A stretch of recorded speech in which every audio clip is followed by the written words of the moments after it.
क्योंकि साधक का पहला गुण मौन है। मौन। और भैया जो जितने भीड़ में रहते हैं वो उतने ही मौन में रहते हैं। हम पर बड़ी भगवान की कृपा हुई।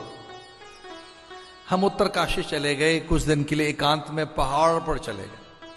और फिर जो वहां के बड़े बड़े पहाड़ थे उन पर चढ़ते रहे, चल गए पहाड़ पर। बहुत दिन पहाड़ पे रहे। हमारे एक मित्र ने पूछ लिया हमसे, एक मेरे मित्र साधु ने मुझसे पूछा कि पहाड़ का अनुभव क्या है। अब बहुत पीछे लग गया मेरे कि जरा बता सही, हिमालय में चढ़ गए पहाड़ पे, क्या अनुभव है पहाड़ का। तो हमने उससे कहा कि पहाड़ पर आदमी चढ़ तो जाता है, अकेला भी पड़ जाता है। पहाड़ पे चढ़ तो जाता है। बोले इसे और डिफाइन कीजिए, इसे और परिभाषित कीजिए। हमने कहा लिख ले बेटा। हमने प्यार से उससे कहा तू जानता है कि ऊपर पहाड़ पे चढ़ने के बाद क्या मिलता? अकेलापन।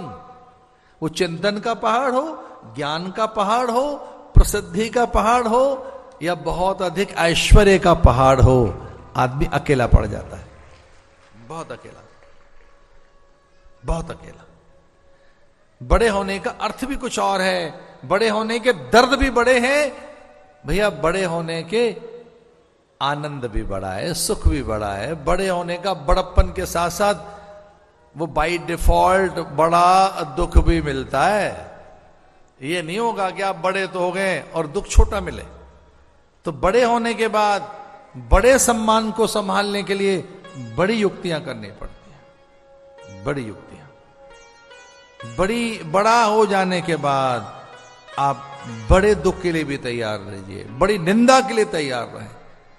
केवल स्तुतियां मिलेंगी, उसी फिर मात्रा में बड़ी निंदा मिलेगी, बड़ी स्तुतियां।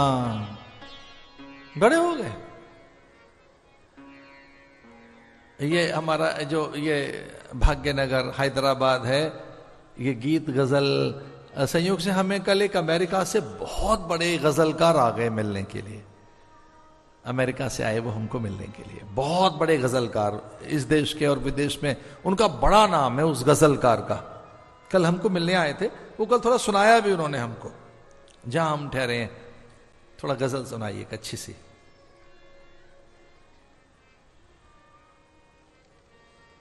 अच्छा देखें बड़ा कौन है। आइए वहां से ध्यान हटाता हूं, क्योंकि अगर मेरा ध्यान गजल में चला गया तो कुछ और फसल पैदा हो जाएगी।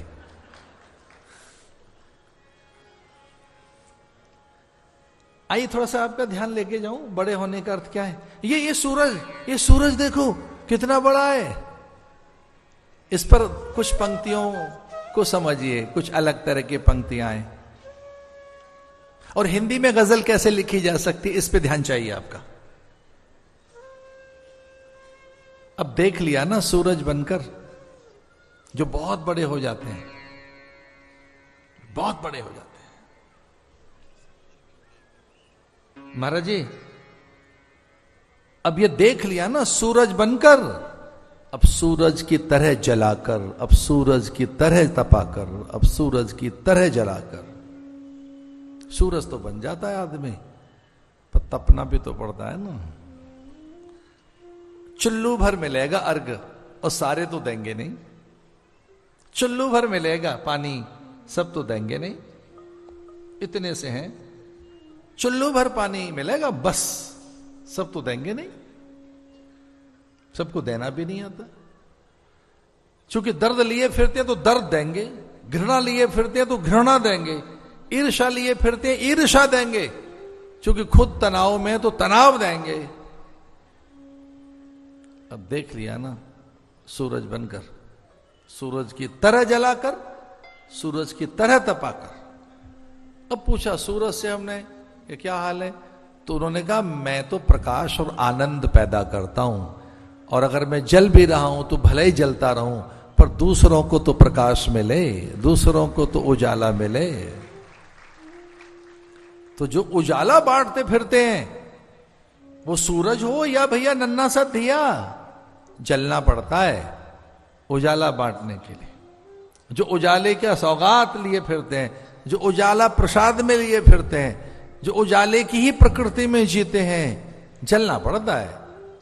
सूरज बनकर भट्टी तपनी होगी या कि नन्हा दिया बन के जलना होगा। अच्छा, उजाला बखेरना है, मोमबत्ती बनकर जलना पड़ेगा। अच्छा, प्रकाश देना है, जलना पड़ेगा। तो देख लिया ना सूरज बनकर।